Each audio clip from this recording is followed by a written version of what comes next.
जैसे पहले लोग खानदान देखते थे लड़की का, अब होटल देखते हो। अब होटल में देखोगे तो तुम्हारा घर देखेगी क्या? वो भी जिंदगी भर होटल ही देखेगी। इसलिए कहते हैं कि बच्चों को बहुत अच्छे संस्कार दो, हमारे बुजुर्गों की इज्जत करें। कार्ड पर लिखने से नहीं होता है, लोग कार्ड पर लिखते हैं हमारे पिताजी का स्वर्गवास हो गया हमारे पाप कर्म के उदय से। हमने कि पिताजी का स्वर्गवास हो गया कि नरकवास हो गया? इतना परिग्रह छोड़ गए, इतना जोड़ गए, वो इतने परिग्रह को आसक्ति करने में नरक गए होंगे। तुम्हारे कार्ड में लिखने से स्वर्ग थोड़ी होता है। और सबसे बड़ी बात तो है, लेस्याएं अच्छी रखो, शुभ रखो, घर में प्रणाम अच्छे रखो। तुम्हारे बच्चे क्या देखेंगे? जो तुमने किया है वही तुम पर लौट के आ जाएगा, कहीं दूर नहीं जाएगा। इसलिए अपने बुजुर्गों को इतने अच्छे से रखो कि उन्हें कहना नहीं पड़े। मैंने बात की थी महानगरों की कि यदि 10 करोड़ भी दे दिया और बुखार में माँ तड़प रही है तो बच्चे देखने भी नहीं आते हैं। एक माँ ने बताया कि माता जी बहुत ज़्यादा तबीयत खराब थी, तो बेटे को फ़ोन किया, वो बोले आ जाना, गाड़ी भेज दूंगा। और बोले इतनी ज़्यादा तबीयत खराब थी कि डॉक्टर ने कहा कि कोई केयर करना, तो बोले सिर्फ एक दिन को बेटा ले गया, बहू ने उसी दिन हमें वापस भेज दिया। बोली यहाँ लाने की क्या ज़रूरत है, और मर जाओ चाहे यहाँ मत आना, कौन करेगा तुम्हारा। लेकिन ध्यान रखना, ये सब हम अपने लिए खाई खोद रहे हैं। हमारे आचार्यों ने तो कहा है कि परस्पर ध्यान रखना एक दूसरे का। एक दूसरे का ध्यान दोगे, यदि तुम किसी को मिठाई ले जाओगे तो मिठाई लौट कर आएगी, और जो ले जाओगे वही लौट कर आएगा। एक कंजूस व्यक्ति था, वो अपने मित्र के यहाँ गया और चित्र ले गया, आम के चित्र ले गया, और बोला भाई तेरे पापा आए तो बता देना कि मैं आम लाया था। बेटा ने देखा, समझ गया कि तो आम के चित्र, कागज के टुकड़े हैं इसमें और आम नहीं है। उसने कहा पिताजी ने हमसे कहा था कि आपको भी आम भेंट कर दें। उसने कहा दे दे तो फिर आम के, मैं तो डलिया भर के आम लाया हूँ। उसने कही मैं दे देता हूँ, लेने में दिक्कत होगी, आपको भिजवाता हूँ, आप चलो घर। उसने क्या किया, एक चित्री, वो तो कम से कम कटिंग करके तो लाया था आम की। इस बच्चे ने तो एक चित्र सा बनाया और किसी के आदमी के हाथ भिजवा दिया। बोले कह देना कि ले जाने में बोझ होता है, इसलिए मैंने तो आम भेज दिए। आप समझ गए, उसने यदि चित्र काट के भेजे थे तो इसने सिर्फ चित्र आकार बना के भेज दिया, एक ही भेजा। क्योंकि ये ज़्यादा लाता तो ज़्यादा जाते, सच्चे लाता तो सच्चे जाते। लोग मंदिरों कहते माता जी बच्चों का स्वास्थ्य ठीक नहीं रहता है। हमने कि कुछ चढ़ाया उड़ाया था कि नहीं? मंदिर में गर्भवती थी तो कुछ चढ़वाया था कि नहीं? बोले नहीं, एक नारियल चढ़वाया था। हमने कि बस वो 10 रुपये लायक बच्चा भी तो है, फिर सड़ा से चढ़ाओगे तो सड़ा ही पाओगे। हमारे जीवन में हम क्या हैं, रंजिशें लेकर नहीं जाएंगे, बेमतलब की बच्चों को गलतियां देकर नहीं जाएंगे। अरे पहले गाय दूध पीती थी, गाय घास खाती थी, फिर हम उसका दूध सब लोग पीते थे। आजकल डायरेक्ट वनस्पति घी खा रहे हो, वनस्पति से घी बन रहा है और उसको खा रहे हो, तो वनस्पति जैसी तो बुद्धि होगी, जानवरों जैसी बुद्धि होगी। हम कहते हैं हम लोगों के जीवन में, हम जैनों का तो आचरण इतना अच्छा होना चाहिए कि एक दुनिया के लिए मिसाल रहे। कम से कम 10 विनतियां याद होना चाहिए। नहीं हुई हो तो अभी कर लेना, नहीं तो आखिरी में कोई तुम्हें नमोकार मंत्र सुनाने नहीं बैठा रहेगा, बल्कि और कहेंगे अरे पढ़े रहने तो चिल्लाती रहती है। जो तुम्हारी आवाज को कहते थे कि आप बोलते तो फूल झड़ते हैं, आप बोलते तो मोती झरते हैं, वही कहेंगे चुप चुप रहा करो।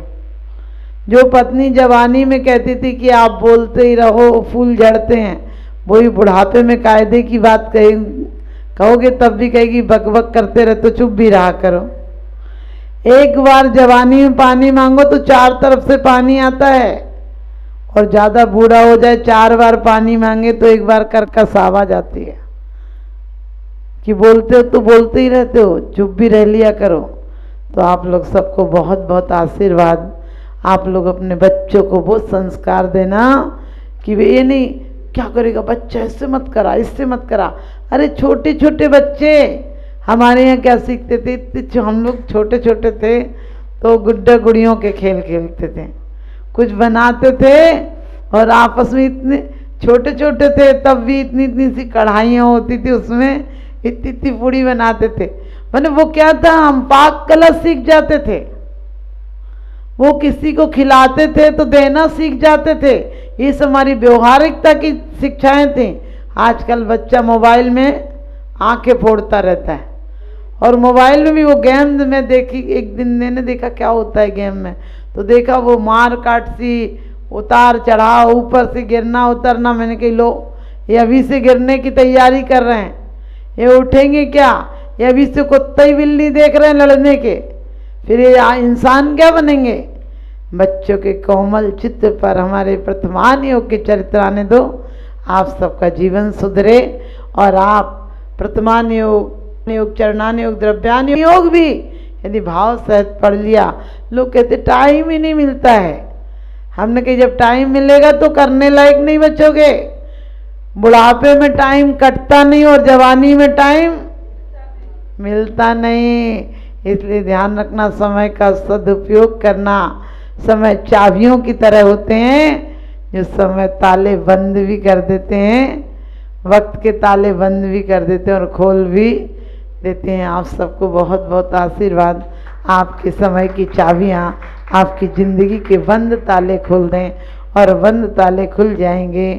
कहते मुस्कुराता हुआ चेहरा पिताजी को अच्छा लगता है और मुस्कुराता हुआ दिल परमात्मा को अच्छा लगता है। तो जिस पर परमात्मा की नज़र है उस तरफ आप जरूर ध्यान दें और आप सबके जीवन में मुस्कुराहट आए, आपकी ज़िंदगी खुशियों से भर जाए, आपके जीवन में सुखों की बरसात हो। हैरत है बदलते जमाने कर कि अब तो पहरेदार भी चोर हो गए, अब तो पहरेदार भी चोर हो गए। किस डॉक्टर के पास जाएं क्योंकि ताकत के कैप्सूल ही कमज़ोर हो गए, ताकत के कैप्सूल खाते खाते ही हम कमज़ोर हो गए। यानी हम सिद्ध हुआ क्योंकि विज्ञान कहता है आज विज्ञान के युग में कुछ हमारे लिए रहस्य नहीं रह गया। पहले हम कहते थे परमात्मा होता है, परमात्मा ऐसा होता है, ऐसा होता है, ऐसी स्वर्ग है, ऐसे नरक है। आज विज्ञान कहता है क्या स्वर्ग नरक है, हम इतने 1000 किलोमीटर तक होकर आए, वहाँ कोई स्वर्ग नहीं मिला। पहले जीवन में भी रहस्य था, खाने में, पीने में, दोस्ती में, शादी विवाहों में आपको पता होगा रहस्य था। ससुराल कैसी होगी, सास कैसी होगी, पति से कैसे बोलना, शुरू में डरना, झिझकना, कम बोलना। जमाई तक पहली बार आता था तो ज़्यादा नहीं बोलता था, उसके दोस्त लोग 2-4 बार बोलते थे बोल दे जवाब दे दे, तब वो बोलता था। रहस्य था तो शुक्र था। बेटियां भले तेज होती थी लेकिन ससुराल में जाकर शुरू में 2-1 साल तो किसी को जवाब ही नहीं देती थी, क्योंकि रहस्य था। क्या खाएगी, क्या खाती है, पीहर वालों से पूछते थे, बहू से पूछते थे तू क्या लेगी बता देना, हमको पता नहीं। ससुर के प्रति ससुर भी रहस्यमय था क्योंकि उनको पता नहीं होता। आजकल वो कान खाए जाती पापा पापा, समझ गए। और कान खाना तो छोड़ो, कोई मर्यादा नहीं रही। पहले बाबूजी आ गए कैसी खुशी सी होती थी। आजकल बोले पापा ये ले आना और नहीं लाए तो बोले पापा से बोला था लाई कि नहीं आए, लो कल और चालू कर दी, ताने देना और चालू कर दिया। पहले घर में कितनी भी बात हो रही हो, यदि बुजुर्ग आ जाते थे घर में सब शांति हो जाती थी कि बाबूजी क्या कहेंगे, क्या कहेंगे, रहस्य था। अब विज्ञान ने सारा रहस्य समाप्त कर दिया। अब फोनों पर आपको पता है आजकल जो सिस्टम चल गया, मुझे बताने की जरूरत नहीं है, आप कोई झिझक की नहीं रही। लोग घूंघट देख उठाते थे और काली भी हो तो कहते थे फलाने की गोरी जा रही है। अब क्या करोगे, वो चंदा निकाल के आती है पहले, और चंदा तो चंदा तक तो बहुओं का तो लगती नहीं वो बहू है कि बेटी सी भी नहीं लगती वो तो, ना बहू सी लगती ना बेटी सी लगती। आपको पता जो आज पोशाकें चल गई, वो सच पूछो तो पहले बाजार वाली औरतों की पोशाकें थी। ये सोचने की बात है, हम कहां से कहां पहुंच गए। फूलों से भरे गुलशन वीरान हो गए, अश्लील उपन्यास अब पुराण हो गए। देव सास गुरुओं के पास नई पीढ़ी का मन नहीं लगता, क्योंकि उनके लिए तो फिल्मी एक्टर ही भगवान हो गए। विज्ञान हमेशा काटना सिखाता है, तर्क हमेशा खुलापन सिखाती है। आज लोग खुला रहना पसंद करते हैं, बोले उनके यहाँ कोई बंदिश नहीं है। यदि बंदिश नहीं होगी तो रंजिशें भी जल्दी हो जाएंगी। अभी आप सुन रहे थे कि पहले आपस में प्रेम था। क्यों प्रेम था? क्योंकि पकवान बनता था तो वो भी एक रहस्य था। कितना डालू तू बता दे, कितनी देर सेकना, ये सब स्वेटर बुनते थे तो कहने कौन सी डिजाइन डाल रही, कितने टाँके के बाद कितने डलेंगे। अब सब रेडीमेड है। जब खाली दिमाग शैतान का घर होगा, जब कोई काम आदमी के लिए नहीं रहेगा, क्या काम रह गया? सिर्फ कंप्यूटर पर बैठे बैठे उंगलियां चटकाओ। अब तुम्हारे शरीर में जंग तो लगना ही लगना है, क्योंकि हमारा दिल पहले प्रेम की स्मृतियों से भरा रहता था तो बुरी बातें नहीं आती थी। महीनों महीनों पीहर वालों से मिलना नहीं होता था, जब मिलते थे तो खुश होते थे। अब सुबह से शाम तक, पहले बेटी की सगाई होती थी तो माँ बहुत रोती थी कि अब चली जाएगी, अब चली जाएगी। अब वो फोन पर इतना बिल बना देती है, इतना माथा चाटती कि भाई तू चली जा तो अच्छी है। घर में किसी की सुनती नहीं। लेकिन आप सोचो, कोई रहस्य नहीं रहा, जीवन में कोई दुराव नहीं रहा, कोई पर्दा नहीं रहा, कोई घर की सब बात तो ओपन हो गई तो फिर माथा ही फोड़ेगी। पहले ही सब बात कर लेगी, फिर बाद में क्या सर फोड़ने जाएगी वहां। इससे अच्छा है हमारे जो रहस्य थे वो रहस्य रहना चाहिए। हमारे लिए परमात्मा भी रहस्य था, घर के काम भी रहस्य थे, रिश्ते भी रहस्य थे। और जब तक रहस्य था, क्योंकि परमात्मा अपने आप में हमारे अंदर छुपा हुआ है, अभी दिखता नहीं, दिखेगा, ये रहस्य है। ये हमारी जिज्ञासा होना चाहिए। उसने कहा कैंची का काम हमारे संतों के पास नहीं है, हमें तो एक सुई और धागा ला कर दे देना।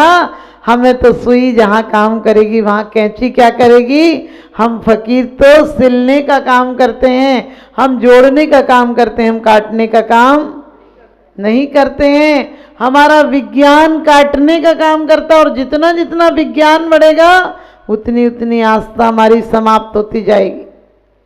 विज्ञान ने आस्था ही तो समाप्त की है। आज का बच्चा कहता मंदिर में क्या रखा है, बड़े बुजुर्गों के पास क्या रखा है। क्योंकि पहले आदमी का जीवन तालाब की तरह था। जीवन में काम से ही फुर्सत नहीं मिलती थी तो फालतू दिमाग कौन देगा। सुबह से आदमी खेतों पर चला जाता था, दिन भर कड़ी दोपहरी में काम करता था। और आज देखो विज्ञान विनाश का कारण बना है। हमारे बच्चे हीटर में रहते रहते भी निमोनिया हो जाता है। और आज भी जो प्रकृति के साथ जीते हैं, उन लोहड़ियों के बच्चों को देखो, लोगड़िए भिखारियों के बच्चे देखो, बिल्कुल कड़कती ठंड में भी उनके बच्चों को कुछ नहीं होता। हमारे बच्चे टॉनिक पी पी कर इतनी, आप समझ गए, क्या क्या चीज तुम खिलाते हो, सुबह से शाम तक उसे बिल्कुल क्या कहते हैं मिट्टी का महादेव बना दे तो खा ले खा ले खा ले। अरे उसे कुछ काम भी तो करना दो, नहीं तो लीवर खराब हो जाएगा। इतना खिलाओगे कि उस पचाने की ताकत नहीं रह जाती है। आप लोग पूरे दिन देखो बच्चे आपके क्यों नहीं खाते हैं, आप लोग तो कुछ खाता ही नहीं खाता ही नहीं। अरे वो बिल्कुल घर से बाहर ही नहीं जाता तो खाए खा के कितना खाएगा। उसे खेलने दो, उसे रोने दो, उसे झगड़ने दो, उसे कोई काम दो। आप क्या करते हैं बच्चों को नकारात्मक, ये नहीं छूना, वो बेचारा कागज छुएगा कागज नहीं छूना, गिलास छुएगा गिलास नहीं छूना, ये चीज़ उठाएगा ये नहीं उठाना। अरे उसको कहो कि बेटा मिट्टी से एक मूर्ति बना, खिलौना बना, कढ़ाई बना, कुछ बना, बना तो सही, कागज पेंसिल दो, कुछ बनाओ। अभी कुछ बनाएगा, अभी कागज गंदा करेगा, कल चित्र बनाना भी सीख जाएगा। उठती ऊर्जा है। पहले हमारे गुरुकुल व्यवस्थाओं में क्यों बच्चे संस्कारित होकर आते थे? क्योंकि उनकी उठती ऊर्जा को पूरी दिशा दी जाती थी कि तुम बागवानी करो, खेलना सीखो, युद्ध करना सीखो, सब कुछ उन्हें सिखाया जाता था और अपने जीवन में वो कभी हार नहीं मानते थे। आज यदि 10,000 बच्चों में से 10 की नौकरी लगेगी तो बाकी बच्चे क्या करेंगे? टेंशन में जिएंगे, क्योंकि इतने पढ़ लिए कि अब कुछ तो होता नहीं। अब और कोई काम नहीं कर सकते, वो खेती बाड़ी, दुकानदारी, झाड़ू पोंछा, घर का कोई काम नहीं कर सकते। अब फिर वो दंगे फसाद करेंगे। पहले आपने कभी नहीं सुना होगा, आज से 50 साल पहले, कि किसी ने स्कूल जला दिए, कुर्सियां तोड़ दी, मास्टर को मार दिया, ऐसा नहीं सुना था। क्योंकि वो लकड़ी तोड़ लेते थे, ऊर्जा उनकी वहाँ खर्च हो जाती थी। वो पत्थर मकान बनाने के लिए पत्थर खदानों से तोड़ लेते थे, उनकी ऊर्जा को रास्ता मिल जाता था। हमारी बच्चियां, आप लोग आज भी जो पुरानी पीढ़ियां खुश क्यों हो? क्योंकि आप लोगों ने शुरू से बहुत काम किया है, आपको काम की दिशा दी गई। और यदि संस्कारित परिवार होंगे तो बच्चों को पूजन की, पाठ की शिक्षा देंगे कि बेटा माला फेरना। क्योंकि यदि जो शिक्षा देंगे, बच्चे सिखाने से नहीं दिखाने से सीख जाते हैं। आप जो करोगे वो सीख जाएंगे बच्चे।